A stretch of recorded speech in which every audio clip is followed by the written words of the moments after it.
इस क्लास में हम सीखेंगे जो सिलेक्ट वाले जो ये ऑप्शन रह गए थे इनको, और इसके अलावा जो व्यू के कुछ ऑप्शन बचे हुए हैं उन्हें भी आज हम कवर करेंगे। देखते हैं। सबसे पहले आज हम जो व्यू के ऑप्शन है उनको कंप्लीट करें। जो व्यू के अंदर है, जैसे फर्स्ट मिल जाता है जूम इन, मतलब जैसे इसको जूम करना, तो जूम कैसे करेंगे उसको देखते हैं। जूम इन पर जब हम क्लिक करते हैं तो ये कुछ इस प्रकार से जूम हो जाता है ऐसे, और जूम आउट पे क्लिक करेंगे तो जूम माइनस होगा, जूम इन पे क्लिक करेंगे तो जूम प्लस होगा। और अगर हमें जूम को 100% रखना है तो यहाँ 100% में क्लिक कर देना है, तो एक बार में ही 100% हो जाता है। अब ये 100% हुआ या नहीं हुआ हमें कहाँ पता चलेगा? तो नीचे जो स्टेटस बार होता है, यानी कि जहां पे इसका ये साइज दिखाई देता है, जो हमने इमेज बनाई हुई है उसका जो साइज दिखाई देता है ये स्टेटस बार रहता है। राइट साइड में जब हम चलेंगे तो और चलते जाएंगे, यहाँ पे जो एक जूम लेवल रहता है इस पे जब हम देखेंगे तो यहाँ हमें मिल जाएगा 100%। अगर स्टेटस बार में दिए गए जो जूम लेवल पर भी अगर हम माइनस और प्लस पे क्लिक करेंगे तो जूम को हम यहां से भी माइनस और प्लस कर सकते हैं कुछ इस प्रकार से। नेक्स्ट ऑप्शन है रूलर, यानी कि जो स्केल या फिर जो रूलर दिया रहता है यहाँ पर जिसपे 0, 2, 4, 6, 8 जो ये नंबर लिखे हुए हैं इसको हम रूलर कहते हैं। अगर इसको अनचेक करेंगे तो यहां से ये रूलर भी चला जाता है, यानी कि हाइड हो जाता है, और वापस से चेक करेंगे तो ये आ जाता है। नेक्स्ट ऑप्शन है ग्रिड लाइन, और ग्रिड लाइन पर जब हम क्लिक करते हैं तो इस पे कुछ इस प्रकार से ये लाइनें हमें देखने को मिल जाती हैं फोटो पर। और नेक्स्ट स्टेटस बार, जो जूम लेवल था वो स्टेटस बार, यानी कि यहां से जब हम इसको अनचेक करते हैं तो स्टेटस बार नीचे से चला जाता है। नीचे आप देख पा रहे हैं कि यहाँ पे वो जूम लेवल चला गया है। वापस से हम फिर से जाएं और स्टेटस बार पे चेक करते हैं इसको, और फिर देखेंगे कि ये आ जाएगा। एक बार हम जूम को माइनस करके अगर देखें, इस पे जैसे ही चेक कर रहे हैं, मतलब उसका जो अनचेक कर रहे हैं, तो स्टेटस बार यहां से चला जाता है, और यदि उसको चेक करेंगे तो ये आ जाता है। नेक्स्ट ऑप्शन है फुल स्क्रीन, यानी कि जो ये पेंटिंग है इसको फुल स्क्रीन में करना इस प्रकार से। अगर इसको फुल स्क्रीन में करना चाहें तो फुल स्क्रीन में जैसे ही क्लिक करेंगे तो वो फुल स्क्रीन में चला जाता है, या फिर उसकी जो शॉर्टकट है वो F11 उस पर क्लिक कर देंगे तब भी फुल स्क्रीन में आ जाता है कुछ इस प्रकार से। और इसमें जो कल ऑप्शन छूटे हुए थे हमारे सिलेक्ट के अंदर के जो ऑप्शन है ये वाले, इनको आज हम एक एक करके कंप्लीट करेंगे। इनको हम देखते हैं, जैसे रेक्टेंगुलर सिलेक्शन, कोई भी यहाँ पे आकृति या कोई फोटो कुछ भी हम क्या करते हैं इसको बना लेते हैं, और अलग अलग टाइप के हमने ये बना दिए।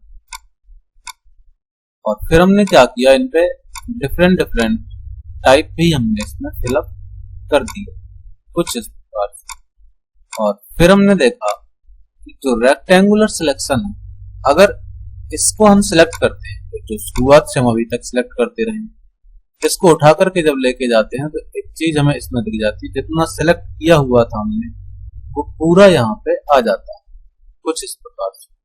क्लियर। नेक्स्ट ऑप्शन है हमारा फ्री फॉर्म सिलेक्शन, यानी कि हम इसको कुछ इस प्रकार से भी सिलेक्ट कर सकते हैं, जैसा शेप है सेम उसी तरह से उसको हम सिलेक्ट कर सकते हैं, और यहाँ पे आप देख सकते हैं। क्लियर। नेक्स्ट ऑप्शन है सिलेक्ट ऑल, जो हम कंट्रोल A करते हैं डिलीट करने के लिए, यानी कि पेज को अगर हमें पूरा इरेज करना है तो सिलेक्ट ऑल करते हैं और डिलीट की को प्रेस करते हैं कीबोर्ड से, तो ये क्या हो जाएगा, पूरा का पूरा एकदम व्हाइट पेज आ जाएगा, यानी कि सब कुछ डिलीट हो जाता है। नेक्स्ट ऑप्शन है इनवर्स सिलेक्शन। अब ये कुछ इंपॉर्टेंट, जैसे हमने पहले इसको सिलेक्ट किया रेक्टेंगुलर सिलेक्शन से, फिर ये ऑप्शन खुल जाते हैं इनवर्स सिलेक्शन। इनवर्स का मतलब क्या है उसको हम समझते हैं। देखिए इनवर्ट सिलेक्शन, यहाँ पे लिखा हुआ है reverse the current selection. Reverse मतलब उल्टा, यानी कि जो अभी सिलेक्ट है अगर हम इन्वर्ट करेंगे तो वो सिलेक्ट नहीं रहेगा जो कि हमने सिलेक्ट किया हुआ है। सो इसको हम देख लेते हैं। इस पे हमें इन्वर्ट सिलेक्शन में जैसे ही क्लिक करेंगे और फिर इस फोटो को जो हमने सिलेक्ट किया हुआ है उसको उठाएंगे तो हम देख पा रहे हैं कि वो बॉक्स जो हम सिलेक्ट किए हुए थे वो वहीं पे रखा हुआ है, लेकिन जो हमने सिलेक्ट नहीं किया हुआ था यानी कि बैकग्राउंड, वो हम यहाँ पर पूरा का पूरा उठा पा रहे हैं कुछ इस प्रकार से।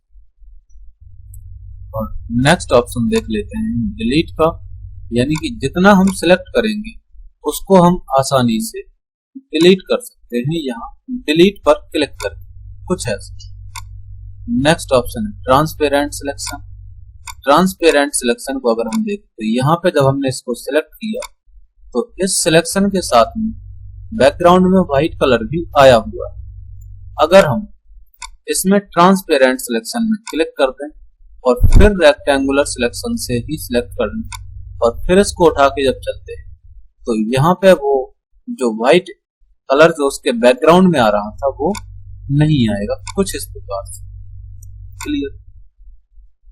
सो इसका यूज कई जगह पे किया जा सकता है, जैसे हमने इसको बना करके उसके अंदर कोई कलर डाला और कलर डालने के बाद में इसको हमें क्या करना, सिलेक्ट करके सिर्फ जो ये आकृति या फिर जो शेप बना है इसी अकेले को उठा के इसके अंदर रखना है, हम आराम से रख सकते हैं। यदि अगर हम इसमें क्या करते हैं कि ट्रांसपेरेंट सिलेक्शन से टिक हटा दें तो फिर हम इसको सिलेक्ट करके लेके जाएंगे तो यहाँ पे ये कलर जाएगा साथ, यानी कि जो बैकग्राउंड में जो व्हाइट कलर है, बैकग्राउंड का जो कलर है वो भी साथ में जाएगा।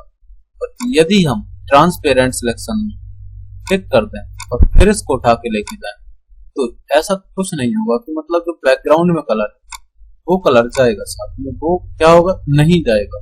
ट्रांसपेरेंट मतलब पारदर्शी। क्लियर। सो जो भी हमने कर लिया और सिलेक्ट भी कंप्लीट हो गया। इसके बाद में कुछ ऑप्शन और है, जैसे देख लेते हैं। यानी कि पेंटिंग के अंदर कलर को हम कैसे मिक्स करते हैं। सबसे पहला काम रहेगा हमारा कि इसको एक बॉक्स में कन्वर्ट कर देंगे कुछ इस प्रकार से, और उसके बाद में इस पर हमें क्या करना है, एक लाइन डालनी है कुछ इस प्रकार से, ऐसे, यानी कि एक स्लैंट लाइन या फिर तिर्यक रेखा ऐसे डाल देनी है। और एक बॉक्स में अलग कलर और दूसरे बॉक्स में अलग कलर दे देना कुछ इस प्रकार से। कोई भी कलर दे सकते हैं, कोई बाउंडेशन नहीं है कि तुम्हें यही कलर देना है, हमने ये कलर दे दिए। अब हम क्या करेंगे कि जो रीसाइज हमने पढ़ा हुआ था, रीसाइज पर जाएंगे और रीसाइज पर क्लिक करने के बाद में फिर हम देखेंगे कि यहाँ पे परसेंटेज में क्लिक ना करके पिक्सल पर क्लिक करेंगे। और यदि हम हॉरिजॉन्टल में एक लिखेंगे, एक नंबर, तो यहाँ पे वर्टिकल 0 हो जाता है, वर्टिकल 0। ये इसलिए हुआ क्योंकि मेंटेन एस्पेक्ट रेशियो में यहाँ पे चेक बॉक्स में चेक किया गया है इसको, हमें इसको एक बार कैंसिल करना है। फिर रीसाइज में जाएंगे और फिर हमें वापस से पिक्सल पर क्लिक करना है। मेंटेन एस्पेक्ट रेशियो का जो चेक बॉक्स है इसको अनचेक करना है और उसके बाद में हॉरिजॉन्टल को 1 नंबर देना है और फिर हम इसको ओके करेंगे। इसके बाद फिर से यही प्रोसेस दोहराना है, पिक्सल पर क्लिक करना है और मेंटेन एस्पेक्ट रेशियो को अनचेक करना है और हॉरिजॉन्टल की जगह पे कोई भी नंबर हमें दे देना है, यानी कि कुछ उसको विड्थ दे देनी है और फिर हम उसको ओके कर देंगे। तो कुछ इस प्रकार से हम देखेंगे कि हमने यहाँ पर कलर मिक्स कर लिया। ऐसे ही हम कोई भी कलर मिक्स कर सकते थे, यानी कि इन 2 कलर के अलावा दूसरे और भी कोई कलर लेते तो वो कलर यहाँ पे मिक्स हो जाते। इसके बाद में नेक्स्ट हम कुछ और देख लेते हैं। इसमें ये कलर मिलाना था, यानी कि कलर को मिक्स करने के लिए। और नेक्स्ट हम देख लेते हैं, जैसे हमने यहाँ पे कुछ ड्रॉ किया कुछ भी इस प्रकार से, आउटलाइन में भी हमने कोई कलर दे दिए। इसके अलावा हम ये जो शेप है इधर, इसको हम डिलीट कर लेते हैं और इसके बाद में फिर हम देखते हैं कि कुछ हम यहाँ पे बनाते हैं, जैसे कि कोई एक स्नैक टाइप में कुछ इस प्रकार से ऐसे बना लेंगे। अभी हम इसकी आंख के अंदर थोड़ी सी और डिजाइन हम दे देते हैं।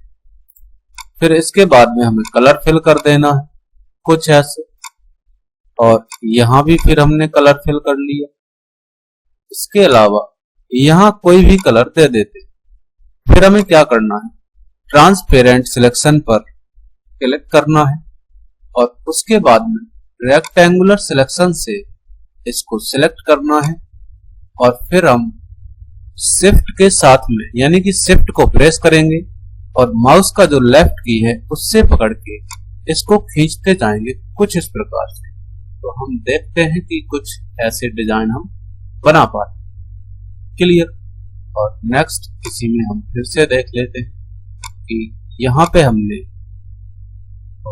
यहाँ पर कोई एक कलर देते हैं, जैसे इसको दे दिया और फिर हम दोबारा से इसको ट्राई करते हैं और फिर शिफ्ट के साथ में कुछ ऐसे कर पाते हैं। क्लियर। तो इस प्रकार से हम ड्राइंग कर सकते हैं। इसके अलावा अगर हम कोई और भी शेप बना लेते और इसमें हम क्या करते, कोई भी एक कलर फिल कर देते, इसको भी अगर हम कुछ भी इसमें अंदर डिजाइन दे देते और उस पे भी हम कलर फिल कर लेते, तो फिर हम इसको भी शिफ्ट के साथ अगर कुछ ऐसे खींचेंगे तो ये बन जाएगा शिफ्ट के साथ। क्लियर। सो इसमें जो कुछ जानकारी है, जैसे कि ड्राइंग कैसे करेंगे कैसे नहीं करेंगे, कल एक क्लास और लगाएंगे, कोई भी एक ड्राइंग बना करके देख लेंगे। सो आज हमने फाइल के देखो सभी ऑप्शन पहले कंप्लीट कर लिए थे। उसके बाद में होम है जो हमने पूरा अच्छे से कंप्लीट कर लिया है। व्यू है जो इसको भी हमने अच्छे से कंप्लीट किया हुआ। इसमें हमने देखा कि ये रूलर है। एक बार और देख लेते हैं कि ये रूलर है और इसको हम रिबन कहते हैं। ये टाइटल बार है, ये टाइटल बार है जिसपे नेम लिखा रहता है।